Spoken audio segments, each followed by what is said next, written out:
You probably struggle with staying focused. You probably struggle with procrastination, discipline. It's already a hassle to get yourself to do the work because you're thinking about all these things that you have to accomplish before even getting there. Damn, I gotta put on my shoes. Now I gotta get my equipment. Now I gotta drink some protein and do all this stuff. And then when you finally get yourself to sit down and do the work, you got your phone around and you hear a message just like how you did, and you start scrolling for 10, 20 minutes, 15 minutes. So you're 15 minutes into your work and then you scroll for another 15 minutes before you realize, oh shoot, I'm supposed to be doing my work. Not only that, it takes you almost 30 minutes for you to get focused, to get in the rhythm again. So you basically wasted 30 to 45 minutes distracted, scatterbrained. But the warrior, fully dedicated to his work with laser focus, not only can he do his work, but he can get it done with no distractions. He can freely quiet his mind with a switch almost of a button. In this period of a silent mind, he gets an hour of work done easily, which only felt like a merely 15 minutes. Because he was in an almost flow-like state. The truth is, 1 hour of work for the warrior and 1 hour of work for you are completely different. You have however much time you have in a day that you can actually use. So how much of it are you spending on your purpose? And now I'm not gonna sit here and make you, okay, I sleep 8 hours and I work for another 8 hours, and I'm not gonna make you calculate all that.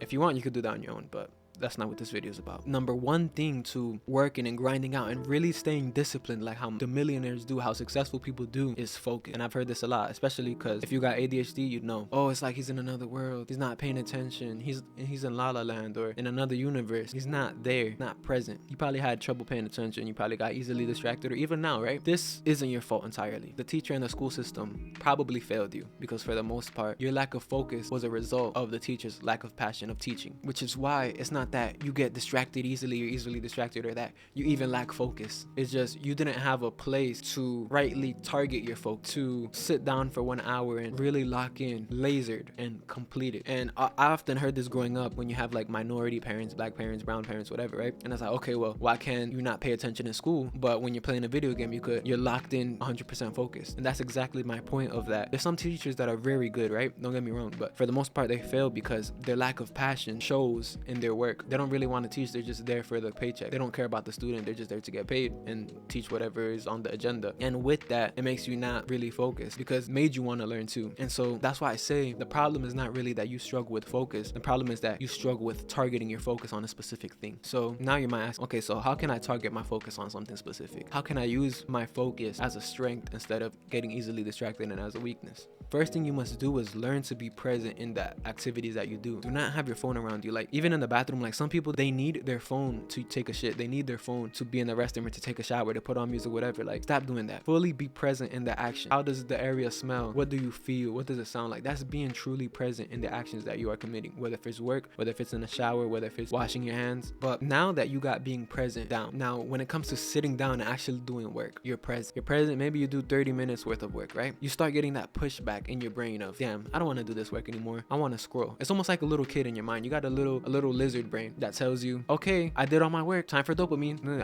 I did some stuff, time for dopamine, right? Don't give into it. But don't try to shoo it off like it's a negative thought either. There's no such thing as negative and positive thoughts. That's something that you have to get out of your mind, right? This is the wall that you must overcome when it comes to sitting down and doing the work. And I know because I'm telling you from experience, right? So when you get that hunger for dopamine or hunger for distraction, because you've been doing your work for so long, you don't really feel like doing it, you just want to lay down, relax. No, you have to kind of be aware of that thought. Be present in your mind. Don't associate it with yourself. That's one thing you got to get right too, is that we are not our thoughts, we are not our mind. So be present in that situation and watch that thought kind of drift away. Once it drifts away, you could boom, get straight back into the work. You overcame that wall, right? And so now from there, what you can do is lock in and you almost get into a flow state, or if not, you do get into the flow state because you overcame that slight pushback of let me get distracted, and now you gotta take 30 minutes to regain your focus again. No, but you continue to stay disciplined and stay focused, and okay, let me do a little bit more work. You stayed present, let that thought drift away wherever it came from, and then boom, you kept going. If you struggle with staying focused in your work or getting easily distracted or even procrastinating, be aware of those thoughts, and now you can do those things without really having to think. And that's where that wall, that barrier that you get, that lizard brain pushback kind of goes away. Now you're in the flow state. Now you're almost to the point of mastery. Another practical tip that you can do is save time, right? So basically what I talked about earlier, you procrastinate. You're thinking about all the different tasks that you got to get done. Damn, I got to put on my shoes, I need to grab this stuff, or I need to do this stuff first, you have a whole bunch of disorganization in your mind that basically gives you brain fatigue. It basically discourages you from actually doing what needs to be done. So you have two options to handle this situation, which is, but get your stuff ready beforehand so that you don't got to worry about all the things you need to do. And I'm going to talk about this a little later in the video. Be already ready so it's a lot easier to go out and train or to sit down and do your work when it's time to do it. And even if you do get thoughts of procrastination, you already made your past self go through all that trouble to organize things. You might as well see it through or simplify the task. Okay, I might not run, but at least let me get my shoes on. I might not run, but at least let me stand up. Or not even that. Damn, I gotta go to the gym. I gotta lift all these weights. Today's leg day. I really don't want to do leg day.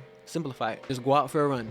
You know what? I won't go to the gym. I'll go out for a run. Because at least doing that is better than wasting a whole hour thinking about what you should be doing or not even doing it at all. My whole thing is, if you can't do your workout, do 10 push-ups. Do 10 push-ups and 10 sit-ups. One set, boom, that counts. That's your accountability of, at least I trained today. Because there's going to be situations in which, you know, obviously you don't have the time to train. You don't have, but you want to stay consistent. And so simplifying it, making it easier tasks helps you earn points in your discipline. It's like a game, right? You earn points on being disciplined because it's better than doing nothing. So you do what you don't want to do, but just in a smaller way. Number 3 is time management. And me, as ADHD as I am, I'm getting better at being organized, especially with my day, especially with my scheduling, time management, all that stuff, right? And it was up until recently, I talked with my uncle on the phone. If whatever you have to do is not on your calendar, then it doesn't exist. And that hit me. Many people just live their lives not knowing what tomorrow might bring, not just kind of, well, whatever happens, happens. It's almost in that like zombie mind mentality of you just going throughout your day, not present in your mind. You're just walking around soullessly, no plans. You often hear the saying from this generation of, I'm here for a good time, not a long time, right? But those people are not you. You're an aspiring warrior. So you must replicate the daily life of the warrior that you want to be. Every warrior is very thorough, especially in their day-to-day lives and what tasks they must accomplish, because obviously in the battlefield or not, that makes the difference between life or death. Your friends are you going home or you not going home, or the buddy that you have next to you going home. So they have a schedule, they have agendas, and they follow it to a T. So I suggest you choose one day. Like me personally, I have a Sunday reset, which is I take basically Sunday to organize, to clean, all that stuff, and then to make my schedule for the upcoming week on the days that I need to do, and then whatever comes up, or if whatever I need to take out,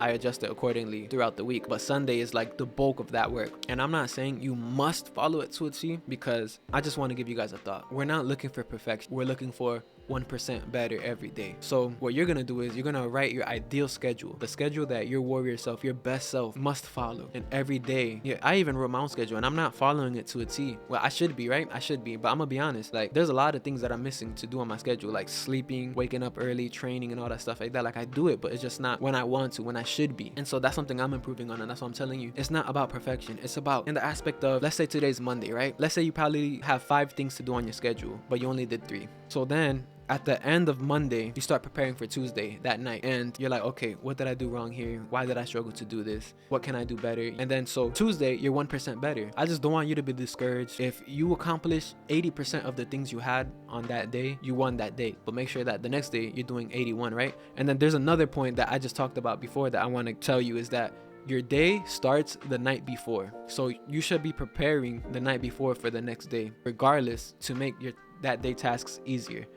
And so that you can improve, like I said, right? Conquering the day to 80% is a lot better than not conquering it at all, becoming discouraged and just failing to implement the strategies. So 80 to 81, etc., etc., etc. And so you fully become that person that you envision.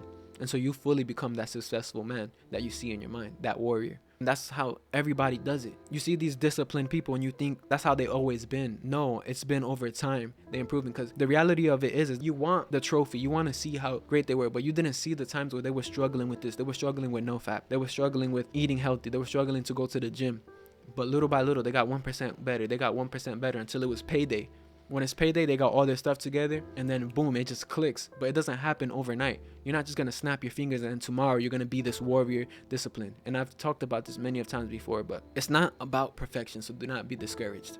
When it comes to scheduling, making your day, it's just about getting better and improving, knowing where you fail, knowing why you're inconsistent here, why am I procrastinating here, what can I improve, what can I change. Quick actionable steps before I conclude this. Number 1, there's 2 points in number 1, and it's like I said, you conquer the day the night before. So Monday night, you should be preparing for Tuesday, or whatever, etc., etc., and getting quality sleep.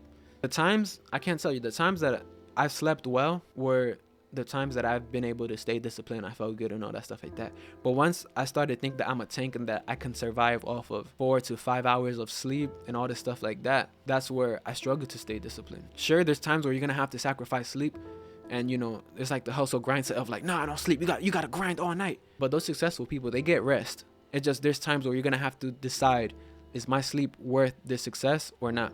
And then you gotta sacrifice. But that's not a 24/7 thing. You really need to get sleep to function well and to be disciplined, especially if you're just starting out and you're not on that caliber of those successful people. Actionable step number 2 is diet. Simple as that. If you eat like shit, you're gonna feel like shit. Your mind is gonna feel like shit. Your body's gonna feel like shit. And you are what you eat, that's what you're gonna become. So if you eat like a lazy, obese person, you already know. Actionable step number 3, and it's a big one when it comes to being present, is meditation. Any form of meditation. I don't just mean like Zen, sitting down. Walking meditation, moving meditation, yoga, prayer, but something that gives you, what's that word, bro? Something that gives you an idea of being present in the moment and then replicating it throughout your day when it's time to do the work. And then the last point in actionable step number 3 is, we're not looking for perfection. We're looking for 1% better every day. And that's the beauty of life, is that we will never be perfect, but we can always strive for perfection to come pretty close to it. And that's where you get these greats. That's where you get the mastery level people, because they're willing to put in that work to get close to perfection, but they'll never strive for it. So they're always chasing after it, but it's along the lines of their purpose, and that's how they become fulfilled individuals. And it's admirable to us. That's why we love the greats like Mike Tyson and Kobe Bryant, all these guys. And that's pretty much it, guys. Mad love. Like, subscribe, and real quick, if you need help with discipline and coaching, I just opened up a new program. You can click the link in the bottom to see if you're a good fit. And that's pretty much it. Develop laser focus, learn to be present, manage your time well, and you'll be fine. 1% better every day. That's the new motto. You're not going to snap your fingers and become this person. It's 1% better every day. Mad love. Peace.